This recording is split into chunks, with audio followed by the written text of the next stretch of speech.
بداية اللعبة. في الأول هي بتدخل حياته كأنها صدفة، مش متسرعة، مش بتطلب حاجة، بس دايما موجودة في اللحظة الصح. هو يفضفض بحاجة بسيطة، ترد بكلمة تخليه يحس إنها فهمته من غير ما يشرح.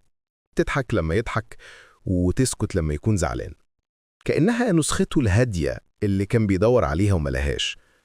بعدها تبدأ أول خطوة حقيقية، خلق الأمان. تفضل تحكي له إنها مش بتثق في الناس، بس في حاجة فيك مختلفة، حاسة إني مرتاحة معاك. الكلمة دي تخليه يحس إنه مميز وسط كل الناس، ومن اللحظة دي دماغه تبتدي تشتغل لحسابها. يبقى عايز يثبت إنه يستحق الثقة دي. لو مردش عليها يبرر، لو غابت يقول أكيد عندها ظروف. كده تكون بدأت تمسك أول خيط. المرحلة اللي بعدها هي الوجع المشترك.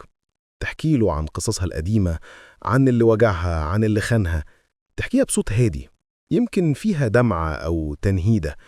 هو يسمع ويتأثر ويحس إن عندهم حاجة مشتركة، ومن هنا تبدأ العلاقة تتحول من إعجاب بسيط لتعلق حقيقي. هو عايز يعوضها وهي بتسيبه يحاول. وهنا تبدأ اللعبة النفسية الصغيرة. تبدأ تبعد فجأة، ترد ببرود، ولما يسألها فيكي إيه؟ ترد بكلمة زي مفيش، بس بقيت حاسة إنك مش زي الأول. كلمة كده كفيلة تخليه يقلب كيانه كله عشان يرجعها تاني. يبقى هو اللي بيدور وهي اللي بتختفي وترجع على مزاجها. وبعدين تبدأ مرحلة الاختبار. تحكي له إنها محتاجة حاجة بسيطة، مش دوري فلوس، ممكن مشوار، طلب صغير، مساعدة. هو يعملها بحماس وهي تشكره شكر عادي. وبعد كام يوم طلب تاني، وبعدين تبدأ تدخل الكلام اللي يخليه دايما مسؤول عنها، زي أنا مش بلاقي حد يقف جنبي غيرك، ربنا بعتك في الوقت الصح. كلمات كلها عاطفة متزينة بالاحتياج. وهو في الوقت ده مش شايف أي علامة خطر، هو شايف بس إنه بيحب بنت تستحق.